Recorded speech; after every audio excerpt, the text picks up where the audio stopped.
Hello, my name is Professor Nate Weimer. I'm here at North Carolina Central University in Durham. With that, so I'm going to be talking through the lecture slides for Organic One. So with that, so we're going to be primarily using in this series of videos, we're using it primarily from John McMurray's Organic Chemistry 8th edition, but it's not that much different between any of the editions. So with this, so hopefully you'll be able to follow along. So with this, so we're primarily using the slides here, and then any sort of any sort of practice on here. So with this, so I guess the first question is why organic chemistry? Why do we study it? Why is it important? Well, organic chemistry is really primarily it's the study of carbon-based compounds, and those come in a wide variety of sort of things. You see this, all throughout the world, both natural and man-made products. Right? So you've got anywhere from natural products such as things like cotton, all the way to pharmaceutical drugs. This is atorvastatin, this is Lipitor, to polymers, to dyes, and then these things in nutrition such as riboflavin here. So you see it all over. So all over. There's a reason why it's called organic, and that it's the basis of nature. So we're going to be this course is really based on what you can do with organic compounds and why they're important. So just take a real quick step back, right? So the first thing we can we should really talk about is the structure of the atom, right? So if it's been a while, what you have with the atoms, you have your nucleus, which is primarily where your protons and neutrons reside, So the protons are positively charged, the neutrons are neutrally charged, they don't have any charge, and then you have the electrons flying around the outside. So electrons are going to be very, very tiny, but they are make up the bulk of space on the outside, flying around. So what we're going to be primarily concerned about is what the electrons are doing. So how are these arranged? So this is the sort of classic picture that everybody sees, but with the electrons flying around like little planets around there. Well, it turns out it's actually a lot more complicated than that. Because of course, why wouldn't it be? So the atomic, so how these electrons are whizzing around the nucleus actually depends on the type of electrons there are, and so technically what orbital they're going to be in. So each orbital can actually hold 2 electrons, right? But there's various types of different orbitals there are. So there's ones that are called s orbitals. So those are going to be primarily spherical. So you can put 2 electrons in there. You have the p orbitals, which look more dumbbell shaped, right? And then we'll talk more about this. So there's three different types of p orbitals. Each one of those can have 2 electrons in it, so you can have a total of 6 electrons in p orbitals, and then d orbitals here, which we are not going to spend that much time on. There's 5 different types of d orbitals, each having 2 electron pair in each one, so that's for a total of 10. And then there's f orbitals on down. But we're going to be primarily talking about the s and the p orbitals. So. Right, so how do these things filled up? So there's a couple of different things, right? So you have an s orbital will have 2 electrons in it. One orbital, and you can have electrons going up and down. So we sort of do an up and a down arrow, and so you can and as they fill up, so you start with the lowest energy, and go on. And we'll talk about how you figure out what the lowest energy is, right? So there's the first s orbital, which we call 1s. There's the 2s orbital, which we call 2s. Now the next set, the next one you come to is actually in energy is actually the p orbital, which has 3 different types. Each one can have 2 electrons, and so we put an up and down, up and down. If we have enough electrons, we can do up and down in each one of those. The next one we come to is we have a 3s, 3p, and now a 3d. This one has 5 different orbital sets, each one having an up and down electron in it. So like that. So the p orbitals, right? So remember if remember the s orbital is just a sphere, right? So right, it's just a regular sphere. But the p orbital, right? So you could have these lobes. Now remember these aren't. We talk about positive and negative in this case, but we're actually talking about mathematical positive and negative, right? So this is computational computational. It's math based, right? So these have positive mathematical values and negative mathematical values, so the red and the blue. But again, the orbitals themselves, since there's electrons flying around, they're going to have a negative electrical character to them. But for math, we sort of do the red and the blue. But if you do the calculations, so there's actually with dumbbells coming along, going along the x axis, you can have some going along the y-axis, and you can have some going around the z-axis, which would become out, sort of out of the plane and back, like that. So we have the px, which is going along the px, py, and the pz type orbitals, right? So you can have two in each one of these guys, so like that. So, okay. So these are called shells. Okay. So how do we make that? How do we put electrons into those orbitals, right? So you can, so we said, you can figure out the lowest energy orbitals get filled first. Okay, so it wants to be the most comfortable, wants to be in the lowest energy state. So you can sort of, you can look at this list and memorize it, or you can look at the periodic table. So, right? So the way this works is right, so the lowest energy orbital is the 1s, it has 2 electrons in it. Okay. The next set of orbitals, right, is the 2s. It has 2 electrons in it. The next lowest is the 2p, which is right here, and it has 1, 2, 3, 4, 5, 6, right, like that. And then the next is 3s, and then the 3p, and then the 4s, and okay, so the 4d actually is less than here, but it's easy to just tell how many electrons you need because it's 1, 2, 3, 4, 5, 6, 7, 8, 9, 10, right? So because there's five pairs, right? 10 electrons and 4s, and you can just use the periodic table, right? To figure this out. So with that, so if you want to get to here, right, you would have 2s. You have two electrons in the 1s. You'd have 2 electrons in the 2s, right? And then you would have 2 electrons here if you're talking about this atom here. So you would have 2 electrons in the 2p orbital. Not too bad. Okay, so the next thing is sort of the Pauli exclusion principle, right? So again, this is just talking about, you're going to have 2 electrons per orbital, right? To each one of these sets, and the spins are going to be opposite. That's why we do up and down, right? So one spins one way and one spins the other, so like that. So we usually do it to indicate that we do an up and a down.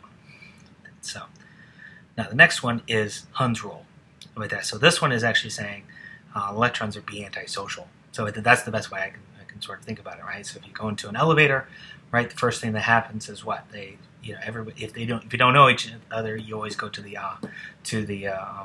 opposite corners, right? So give everybody their own personal space, right? But it makes a little bit of sense if you think about it, because each one of these electrons is going to have a negative charge, right? So they want to sort of, you don't want to put two negative charges together any more than you have to, although it will. If it needs to. So what's actually going to happen is, instead of with the 2p orbital here, if you have these 2 electrons for carbon in the 2p, right, these things are full, so they're okay. With that. So what will happen is, instead of having an up and a down here, you will actually put individual ones in here. And the easiest way to do this is actually, when you're filling up an orbital, go single, single, single, double, double, double, like that. So that's usually the easiest way to do it. Okay, so phosphorus is going to have here, it has 3, in this highest orbital, it's a 3p, it has 3 electrons, so instead of doing up, down, up, it puts 1 in each of the available orbitals. So it goes single, single, single, and then if you add another electron, you put it here, another electron here, and then another electron there. Okay, so if you want to give so here's the ground state orbital, so like that. So we have sulfur, right? So like that, so we're going to look at the periodic table.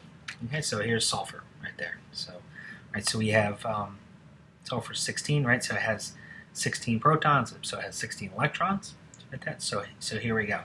So we can start here, right? So, right, so you can sort of think that if you have this periodic table, right? You do 1, 2, 3, 4, 5, 6, 7. Right? Okay, so how do we do this? Okay, so we have the 1s, right? So when you just have 2, you have an s. So, right? So in that first s orbital, which hydrogen and helium, right? So there's 2 electrons there, right? And then this is the 2s. This is the s block here. So we have 2 electrons as we go across. This is the p block. So it's 1, 2, 3, 4, 5, 6 across. Okay, 3s right there. You have 2. We have the 3s orbital, which is right there. So we have 2 electrons. 3s, and then 3p because we're going to here, right? But we can't fill it up, right? But we have 1, 2, 3, 4, like that, 4, like that, right? And this should add up to 10, 12, 16. It should add up to to just like that. Now, if you're going to do the arrows, the way to do this is, okay, each s orbital, right, has one, right? There's one orbital in the 1s, or up down, right? There's 2 electrons. In the 2s, right? There's 2 electrons. In the 2p, right? There's 3 available orbitals, right? But we're going to put 6 electrons in it. We're going to fill it up. And then next up is the 3s, which only has 1. There's 2 electrons in it. And now the 3p, right? So these are all 3p's, right? So there's 4 electrons, right? So you go up, up, up, down. And there you go. So that's how you solve this. Oh, whoops. Oh, that was for bromine. Sorry. So let's do bromine. Right. So bromine is here, like that. So right. So bromine is there. So it's 35. Okay. So. Right, so it has 35 protons, right? So it's going to have 35 electrons. So here we go. So we're going to start reading this across like we did before. 1s2, right? 2s2, 2p6, right? 3s2, 3p6, right? 4s2. Now, we're down here at this D block here, okay? And so here it's actually 3D, 3D10, okay? And right? And then, so this is the D block down here, and then you have the P block, the last P block, which is 4P, but we only have 1, 2, 3, 4, 5 of these, okay? So how do you remember that this one's, where they start? Well, the S's start at 1, the P's start at 2, right? The D's start at 3, and if you had a 4, the first one's the 4, right? So the first time you see it, that's where you start, right? So 1, 2, the S's start at 1, the P's start at 2, the D's start at 3, and then the first F orbital is going to be 4F, right? So this should add up to 35 electrons, right? So if you're going to do the arrows, right? So 1s, 2s, 2p, right? So these are all p orbitals. So up, down, up, down, up, down, right? So we have 6 of them. We have 3s. We have 2 electrons in there. Right? Next up is the 3p. Right? So up, down, up, down, up, down. Okay, 4s, up, down, and then now we get to the 3. We have 5 orbitals in the 3D, right? So we have 10 electrons, right? So everything's filled up. Right? So these are the 3D, and then finally we have that 4s orbital, or excuse me, 4p orbital, which goes there to there, and we have 5 electrons. So up, up, up, down, down. Right, so 1, 2, 3, 4, 5. So there we go. So that should do it. So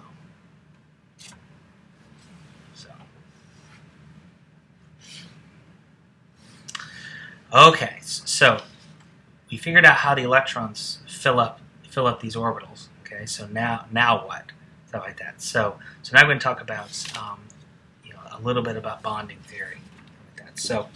Okay, so if you learn nothing from this course, okay, well, nothing from it, it's going to be that carbon needs to make 4 bonds. It really wants to have 4 bonds, stuff like that. So it doesn't want to have 5. It can have 3, but it doesn't like it. It can't have 5, but it really just wants to have 4 bonds, stuff like that. So the most basic 3D structure is this tetrahedral shape. Like that. So one over here to that, it's sort of in this up, sort of this. Everything is as far apart as possible. So here we go. So if you had a carbon atom, and these would be hydrogens around here, or around there. So everything is farthest apart. So, but one thing you will see in this course is that the lines. So we have this issue of it's a 2D surface. How do you make a 3-dimensional structure? Obviously, this is 3-dimensional. And so what we do is we say, here, let me do it like this. So this hydrogen and this hydrogen are in the plane.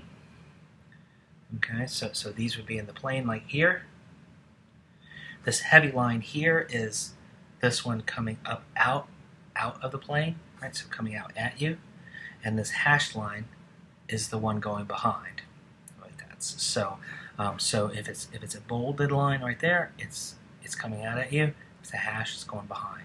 And so these guys, and then the regular lines are just in the plane. So hopefully this will be coming up. So please be aware. Okay, so one of the things we need to think about is the fact that it's really just the valence electrons that are that do all the chemistry, right? So inside everything else, the valence really wants to be have the same number of electrons, valence electrons, as the noble gases, right? So remember, the noble gases are here, right? So they really want to have their electron configuration look like these guys, everything filled up, like that. So all of the so if you're talking about chlorine, right, all of these ones that are non-valence, which are up here, if you're talking about something like chlorine, these guys here are these core electrons. They have their everything filled up. It's just these valence electrons, which are just in this neighborhood here, that come into play, like that. So for example, chlorine, if it gains 1 electron, right, it's gonna look like argon. It's gonna be super happy. So, okay, so like that. So pretty much for non-metals, right? For most metals, you want 8 valence electrons, right? So if it has 7, it wants to gain 1, like that. So pretty easy. So, and then also don't forget, there's 2 electrons between atoms to form a bond, right? So we need 2 electrons coming together to form the bond.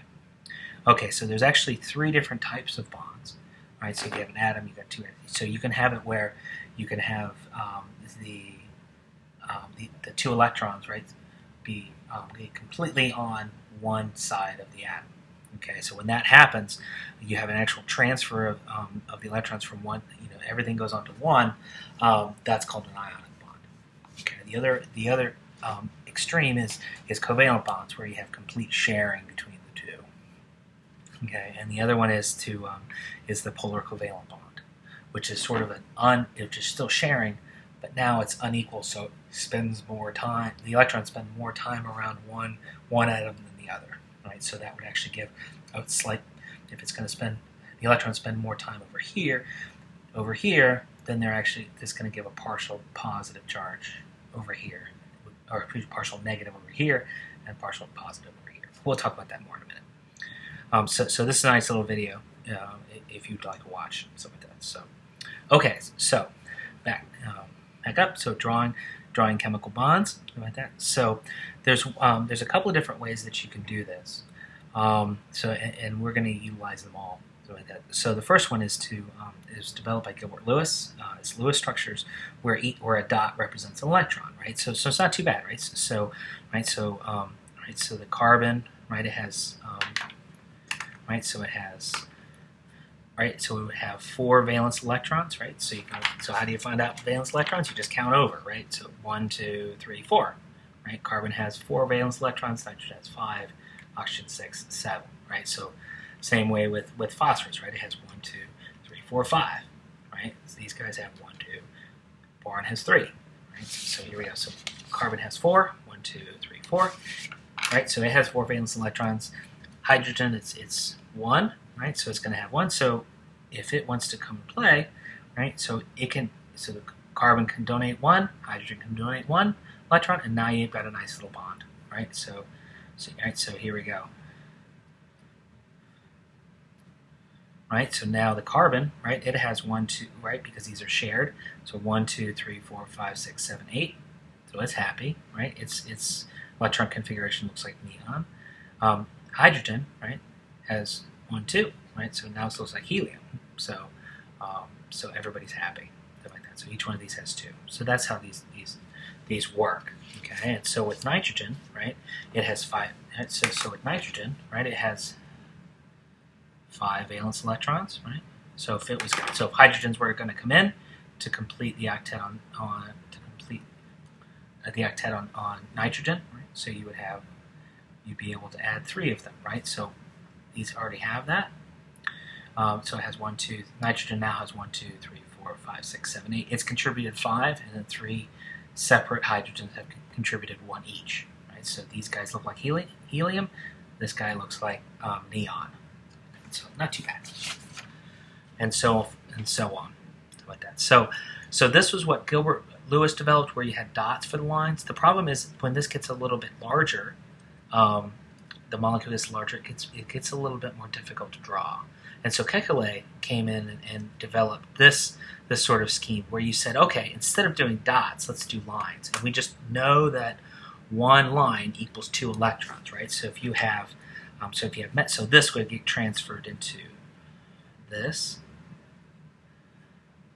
right? So these 2 dots, or these 2, this line is these 2 dots. This line here, these 2 dots. This line here, these 2 dots. This line here, these 2 dots.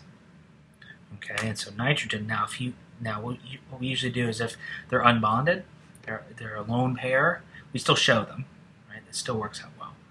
And if there's 2 electrons in a bond, we show it just simply as a line. Like that. So, okay. So and so on and so forth. Okay. Okay. So how does the electron configuration predict what's going to go on? Okay. So if you have bromine here, right? Remember we did bromine earlier, right? If you can ignore the 5D, right? Because they're lower. So it's really just the S and the P that you're interested in, right? So it's going to have, if you do the electron configuration, right, it's going to have 3 sets of pairs, set, and then it's going to have 1 all by itself.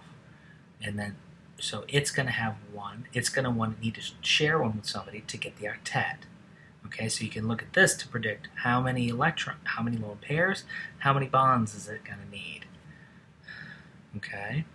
So, right, so if you were to do oxygen, right, so the valence for oxygen, right, so if you go in here, right, if you just look at this, so for oxygen, right, so oxygen's 8, right, so the core electrons are going to look like helium, right, and then they're going to be 2s2, right, 2s2, 2p, 1, 2, 3, 4. Right, so if you were going to do this, right, so the s orbitals, the 2s is going to look like this. It's got 2 electrons in it, and for the p, right, so you have the 3 possible places. We got 4. You go up, up, up, down, right? And so what does oxygen typically want? It wants to, so like this and like this, right? So if we're going to make water, right?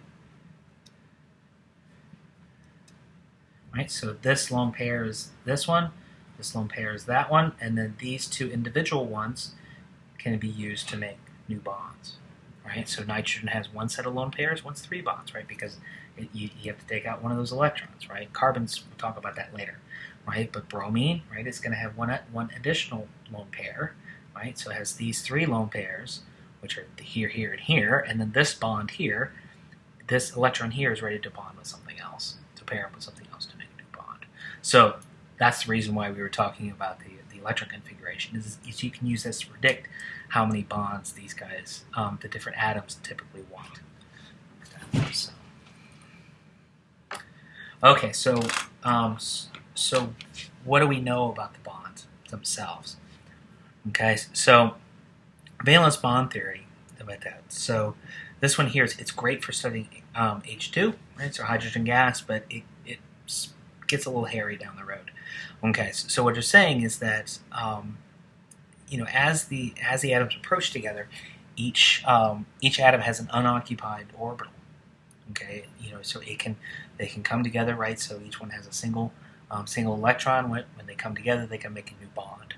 Okay, so they compare these orbitals overlap, right, and attach each other, right? So between the electrons, right, and the electrons are gonna want to be between these two, between the two plus charges, right? They're gonna stay right there. Okay, with that, so the orbitals sort of smear together, so you get sort of this egg shape here. So with that, okay, so with that, so you can sort of look to see, okay, if I were to heat hydrogen way up, right, and to break it into two individual hydrogen atoms, how much energy is that going to take? Well, it's going to take 436 kilojoules per mole, right, which means that when we put them together, right, we're going to get that amount of energy back out, right? So the gap between individual atoms and fully formed atoms, sort of, individual atoms as opposed to a hydrogen gas or whatever it is, right? So that is 436. Okay. So the other thing it says is, well, how long is the bond? Okay. So what's happening is, right? So if you have the two hydrogens far away, right? The electrons are too far to interact with each other. But as you start to bring them together, they're starting to sort of feel the other's nucleus, the positive charge of the nucleus, so they're going to be attractive, so like that. And so you get to this point where you get this optimal sort of Goldilocks effect of positive charges, electron charges. You get maximum overlap of the orbitals, and everybody's happy. But if you try squeezing them even further, right, the problem is if you squeeze them further, you're going to get an issue where those positively charged nucleuses are going to start repulsing each other, right? The positive charge from this proton in the nucleus and this proton in the other nucleus are going to start repelling each other. So it's going to take more and more and more energy to put them close, right? So they get to this sort of optimum distance, okay? And the distance between the two nuclei is in this case is 74 picometers. So, right? So with that, so it works pretty well. So like that. So okay. So the problem is with something like carbon, right? So what we can have, so if you look at carbon, okay, so with that, this is the electron configuration. But so what you would expect is well, carbon has a lone pair, right? So this one is a core, so it doesn't react. You would expect it to have a lone pair here, and then two separate bonds, right? And then something else to provide two additional bonds, or two additional electrons in there. But you would have this weird effect, right, where you have lone pairs and different bonding distances and things like that. But what you actually see is in methane, right? So if you see in this one, every single atom is the same size. Well, so why is it that I wrote them like this?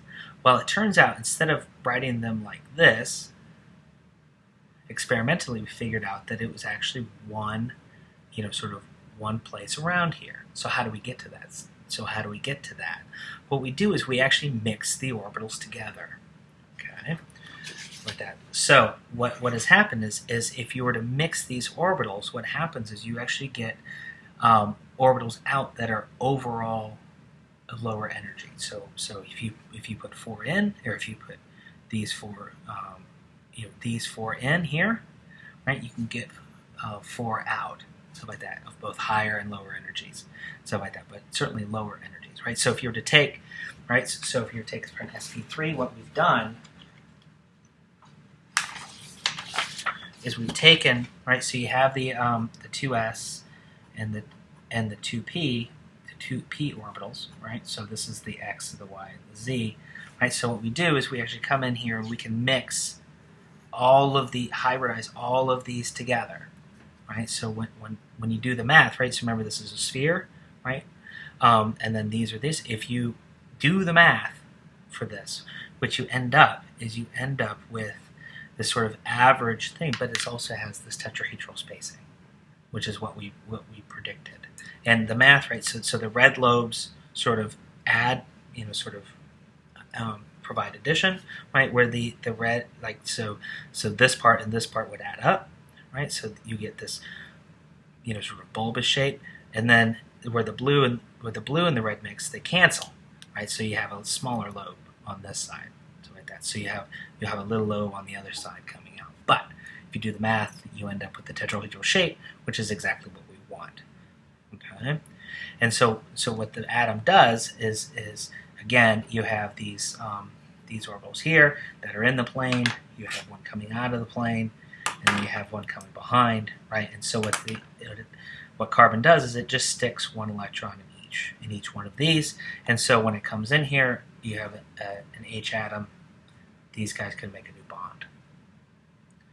Okay, so when you have an S interacting with a hybrid orbital, it is right. So we call it a sigma bond. We call it a sigma bond, because sigma is the Greek for S.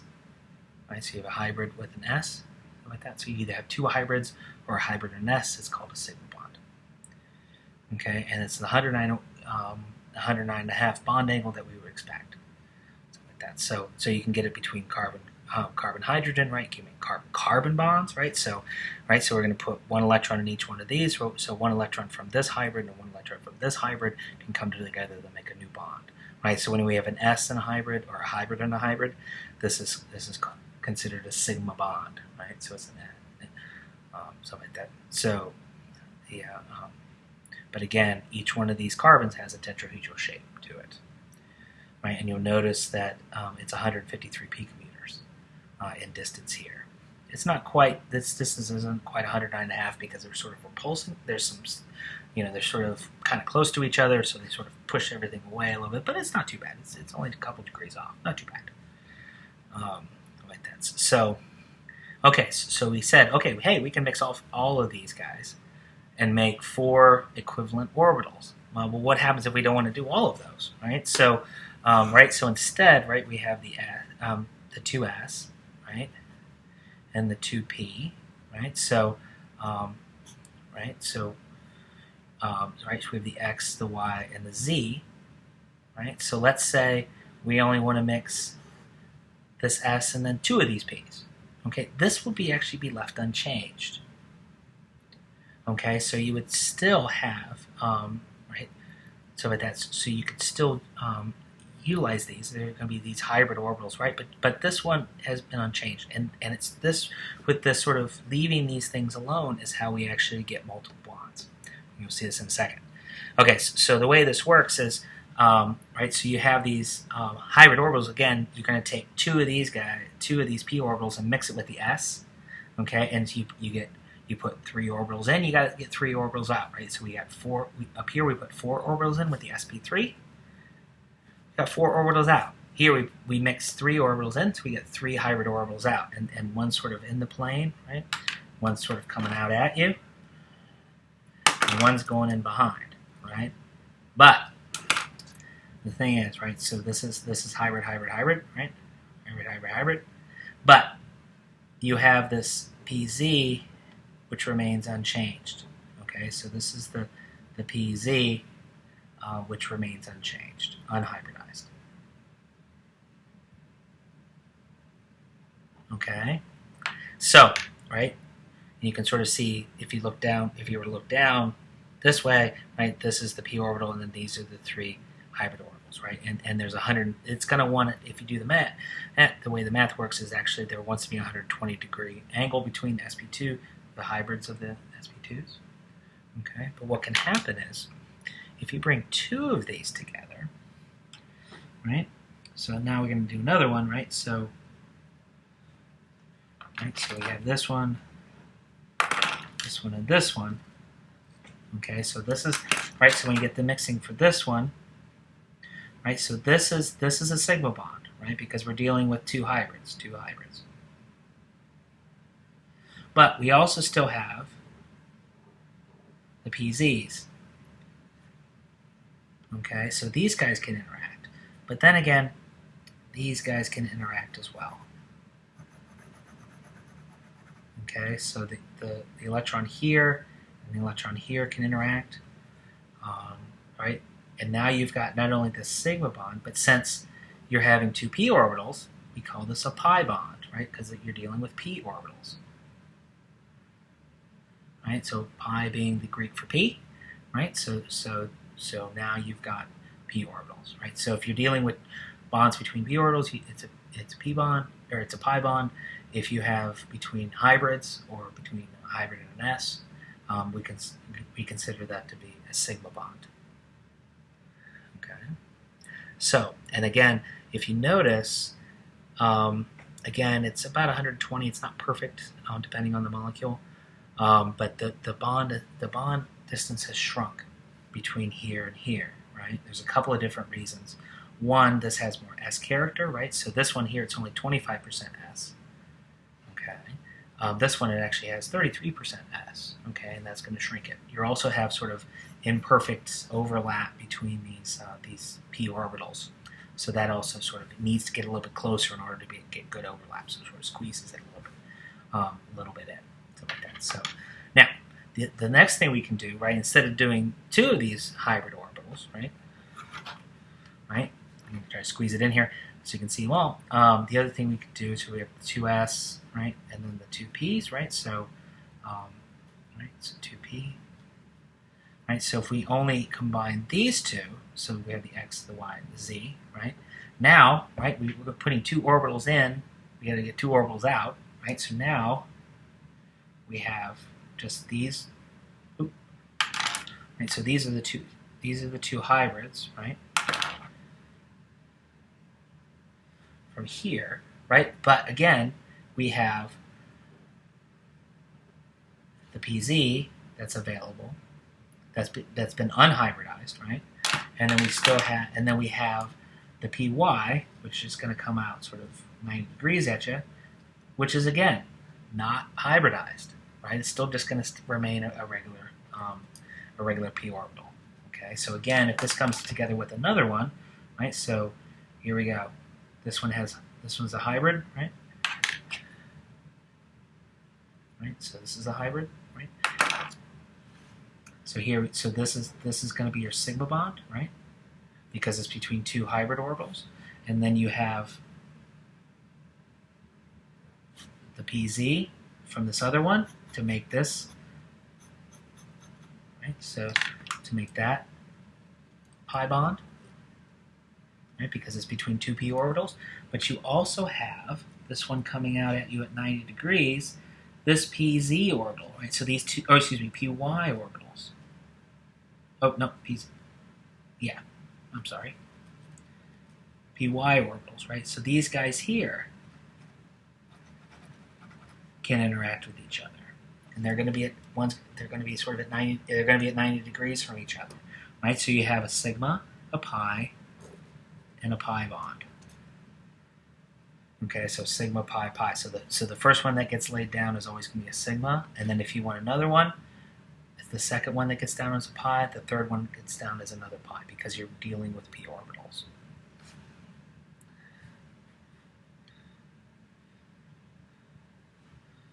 Okay, you can sort of see it here. Sorry, I didn't advance this. You can it's a little hard to see here. Sorry, but try to imagine it. Sort of the p orbital coming up along the y, the py here, the pz, py coming out at you, and then the sp orbitals coming in here. So this one has, right, so this is an sp p, right, so these are s and 3 p's interaction, so we can call it either I call it sp3, but you can also call it sp cubed, right? This one here has an s and 2 p's interacting with each other, so this is sp2 or sp squared, and this one just has an s and a p, so we just call it sp or sp1.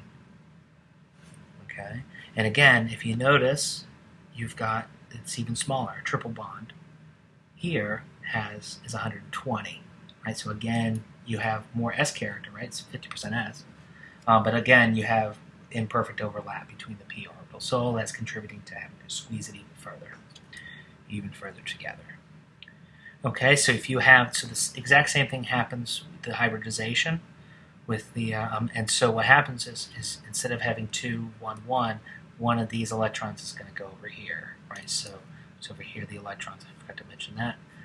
So the electrons, you're going to put 1 electron in each one of these. Okay, so carbon's going to have 1 electron, right? But these guys here, right? They're going to have they do hybridize. So you're going to have these hybrid orbitals, but in some cases, right, you're going to have these lone pairs. Okay, so how does that work? So in carbon, right, you can put just 1 electron in each one, but for nitrogen and phosphorus, right, so nitrogen and phosphorus have 1 set of lone pairs, right? So they're just going to throw one of these lone pairs into one of these hybrid orbitals, right, and then put individual ones here, here, here, and here, right, these individual ones into these 3 other orbitals, right? Same things what happens with sulfur and oxygen and sulfur, right? So instead of putting individual ones here, right, oxygen and sulfur each have 2 set of lone pairs in the valence electrons, right? So each one of these is going to take up 1 lobes, and then you've got 2 singles that they're going to put here, which are going to be reactive, which you can stick in with the hydrogen. Okay, so the question becomes, okay, so here's the question. So how do you figure out if it's sp, sp1? So if you give a molecule, how are you going to be able to figure it out? Okay, so here's how I do it. Okay, so what you're looking for is 2 different things, right? So you're going to do lone pair sets plus bond sets. Now, I say sets because single bonds equal double bonds equal triple bonds. Doesn't matter. Okay? So like that. So if you add it up, if you add these up, that's going to tell you the number of letters that you're going to need. Number of letters. Okay? In hybrid. Okay? So if you have this one, so if you have this here, right? So if we're interested in this one, so if we're interested in that one, right? It has no lone pair sets, right? So it's 0. But it has 4 bonds, 4 bond sets, 1, 2, 3, 4. Right, so it's 4, right? So we're gonna need 4 letters. So the first one you start off with S and then fill in the rest with P. So it's S, P, P, P, right? 4 letters. So it's SP3. Okay, so if you have that, so we're interested in this guy here, right? Right, we have no lone pairs, right? No lone pairs on that carbon. Right, it doesn't matter about these guys here. We're just interested in that carbon there, that atom there. No lone pairs. 3 bonds, right? So 1, 2, 3, right? This is still just counted as one, right? 1 bond set, 2 bond set, 3 bond sets. So we're gonna need 3 letters, right? So you start off with S and then P, P, right? 3 letters, S, P, P. So it's SP2, right? Like that. So if we had a triple bond here, right? So, right? Just complete the set here. Right? You'd have no lone pairs plus 2 bond sets, bond set, bond set. Right? So you need 2 letters, so S and then P. Right? So it's an SP1. Okay. So if you have an oxygen, right? You got lone pairs, right? So you have an ether here. Right, so what do we have? So if we're interested in that oxygen there, right? So we have 2 lone pair sets, right? Plus 2 bond sets. We're going to need 4 letters, right? So S, P, P, P. 1, 2, 3, 4 letters. SP3. There you go. Okay. Okay, so molecular orbital theory. Okay, so valence bond theory works pretty well. Turns out that it's a little bit wrong about that. So it turns out that what you really need is molecular orbital theory. So the valence orbital theory really, the idea between, it works really well for hydrogen, but really what it was saying was that the electrons sort of stay with like between the atoms. Okay, but it turns out that it's much more complicated than that. Molecular orbital theory says that they stay with the molecule. Okay, so they can sort of move around. Okay, but also what happens with the molecular orbital theory is you can get addition and subtraction with this, right? So what'll happen is you get, if you have 2 orbitals here, right, when you hybridize them, when you get the bond, well, excuse me, when you get the bond, you have two orbitals here. You actually get two orbitals here. Okay, and so what you get is you get a bonding and an anti-bonding orbital out, right? So imagine it. So if these were two reds that were coming together, they would add up, and you get nice thing here. But what could happen, right? If this was a blue one and this was a red one, what would happen is right in between, they would subtract out, and you would have a node where there'd be no electrons possible, right? So what's happening is you have two electrons, so it's going to fill in right here, right? So if you were to put an electron in here, right, you would get an antibonding set, and you could snap it in half, right? But right now, most things are going to want to fill. You have the bonding molecular orbital is going to be lower, and you're going to have an antibonding of higher, of higher energy, stuff like that. So you have two orbitals in, two bonds out, stuff like that. So two orbitals in, two sets out. Bonding, anti-bonding. Okay, so again, if you have p orbitals coming in, right, so you'd have a bonding set if they came in head-to-head, right, so the reds would add, the tails would add, no problem. But if it came head-to-tail, right, so if you flip this one over, right, the red and the blue, remember these are just math, right, so they would cancel each other out. And so you have a space, this node, where you don't have any electrons between the two atoms, right? So if you were to put electrons in here, they would go into the antibonding molecular orbital. But luckily for us, they'll stay in the antibonding mode. So okay, so that's about all we're going to be doing. Not too much like that. So okay, so drawing structures, right? So this is actually important because we need to be able to represent these things pretty well. So what will happen with these structures is that the Kekule structure, the Lewis structure, right? So again, for small molecules it works well, but for larger molecules it can get difficult, right? It takes a lot of time. So we're trying to condense these down to be able to draw this. We don't have 5 minutes to draw the molecule. So what they do is, so there's a couple of different ways we can do this. One's a condensed structure.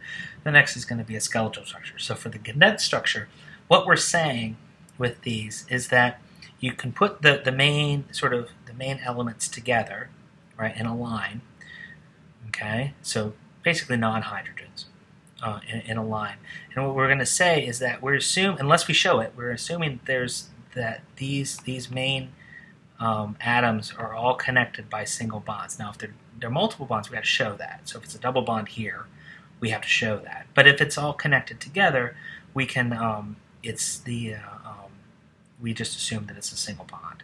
Okay. Well, we also assume that everything after this atom, everything here is connected there. So this carbon has 3 hydrogens on it.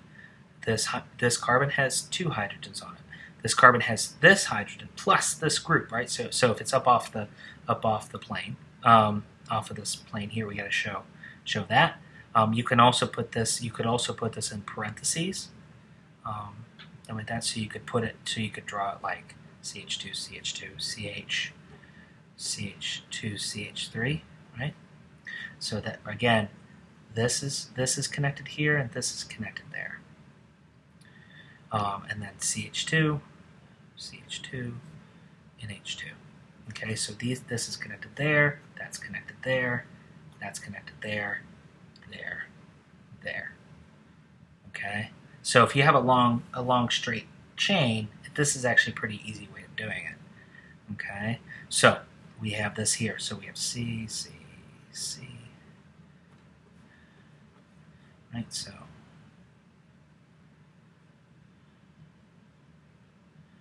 pardon my my drawing skills here.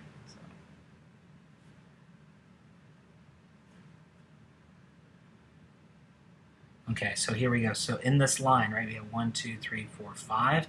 Right, so we can sort of put these in line. They're all single bonded, so we don't have to show that.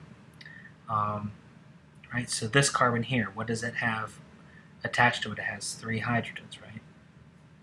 So we're going to skip this one. We'll come back to this one. This guy here, right? This one is this one. It has 2 hydrogens attached to it. This one here, it has 2 hydrogens attached to it. This one has these 3 hydrogens attached to it, right? So we're going to put it after, right? So these guys, so this one, right? So what about this one, right? So we can either do it like this, right? H, and then this one up to this C, and then this one has 3 hydrogens attached. We can either do it like that, or we can do it like CH and then put a parentheses around there, and that's understood that this is attached to there. CH2, CH2, CH3. Okay, so this one is this, right? It has these 3 hydrogens attached to it. This one here has a hydrogen attached, and this CH group, since it's out of the plane, we can just draw it like that. This guy here has 2 hydrogens. This one here has 2 hydrogens. This one here has 3 hydrogens. The other thing we could do is we can move this down to a parentheses, and that's understood that the things in the parentheses are attached to the previous carbon. Not too bad, right? So there we go. So we can draw it like this, or you could put this down in the parentheses there. Okay, not too bad. Skeletal structures. Now this is the primary way. Again, this is really good, particularly for straight chains. But if things get a little bit, these can get a little hairy quickly if things are branching out. Okay, so the other way that we can do it is skeletal structures. Okay, so a couple of rules. First one is you don't show the carbon atoms. Okay, they are assumed to be at the intersection of 2 lines, or at the end of a line that doesn't end in a like a nitrogen or hydrogen or something like that. Okay, and I'll show you how this works in a minute. Also, the carbon-hydrogen bonds are not shown. Okay, but the carbon atoms are shown, but the carbon-carbon bonds are. Here, the carbon-hydrogen bonds aren't shown. Okay, but remember, carbon atoms always want 4 bonds. Okay, so if there's 3 bonds shown, that means the 4th one has to be a hydrogen. Okay, if there's 4, I was going to say, so if there's less than 4, the remaining have to be carbon-hydrogen bonds. Okay, now, all other atoms other than C and H are shown. Okay, so if the hydrogen atom's on something other than carbon, it's always shown. Okay, always. Like that. So a CH bond isn't shown. OH, NH, I don't know, pH, BH, H is shown. Okay? It's just the CHs that aren't. Okay, so let's try this. Okay, so this is the compounds, right? So if you did a Kekule structure, it would look like this. Skeletal structure would look like this. Okay, so there's this carbon is here, that carbon is there. Notice that this the intersection of these lines, right? So that is there, that is there, it's the end of a line, so that's going there, and this one is there, right? So there's 4 carbons in a hexagon, and then this. Right, so there's a carbon in each one of these intersections here between two lines. Right, so that carbon is there at the intersection of 3, and then this one here is is at this point here. Okay, this one here, so double, single, right? So we want to show a double carbon-carbon double bond. I got to put 2 lines, right? And then all of these shown in a hexagon. Now notice that this carbon-hydrogen isn't shown here. We don't have to show that, but this OH we have to show. We have to show this particular one, and you can put the lone pairs here if you want. Like that. So you probably want to get in the habit of putting lone pairs because those become important down the road, but it's okay. Okay, so now just as a side note, sometimes very small groups, so like CH3, OH, sometimes they're written slightly inverted like this. Normally we would do, right, so we said, okay, everything that's here is attached to that carbon. Sometimes we'll actually invert it a little bit, just pretty much if it's a CH3. Just to emphasize the fact that, so we'll do it, particularly for things like rings. We'll do it like this to emphasize that it's a carbon-carbon bond. Okay, I don't want you. Sometimes I don't want you to think that if it's written like this, right? I don't want you to think that it's carbon, hydrogen, right? Because hydrogen only wants 1 bond, okay? Because it only needs 2 electrons to fill its octet, right? So that's not right. So this one here, so you'll sometimes see it like this, sometimes you see it, but this one is just a carbon-carbon bond. Same thing with OH, right? So, right. So I'll sometimes write it like this, just to emphasize the fact that it's a carbon-oxygen bond, right? As opposed to hydrogen-carbon, right? That's not right. So, but if it's anything bigger than the CH3 group or an OH or something like that, I wouldn't worry about it. You know, it just becomes like this. Okay, but sometimes you'll see it, sometimes you see me do it, and that's what's going on. So, okay, so here we go. So we're going to do our first skeletal structure here, right? So I'm going to go ahead and draw these in. Right? So this is the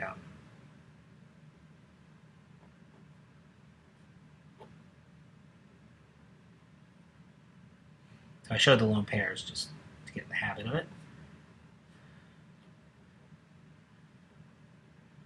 Okay, so here's your molecule. I'm a very big believer. Okay, so the first thing you do, we don't need to see these carbon-hydrogen bonds, right? You don't need to see those hydrogens, so we can just get rid of them.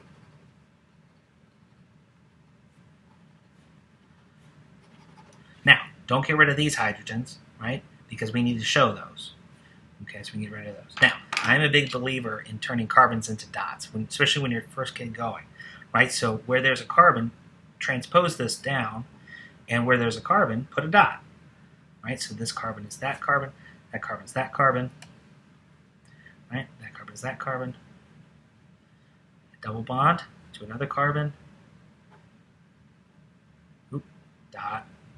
See, the F you have to show, right?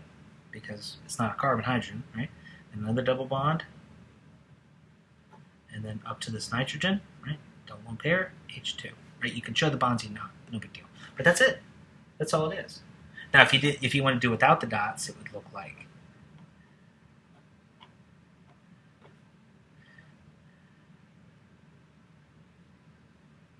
that. But you can tell the difference, right? And this one right here, right? Notice that there's not a carbon there, right? It's just this carbon going to this nitrogen. There's not a carbon there. Okay, it's just showing that single bond there. But this, when you're starting out, this reminds you, right, that there's a carbon there, there's a carbon there. Okay, so I'm a big proponent when you're first starting out to use dots with these things. Okay, so there we go. Okay, so I hope you liked this first lecture, and we'll get going on it.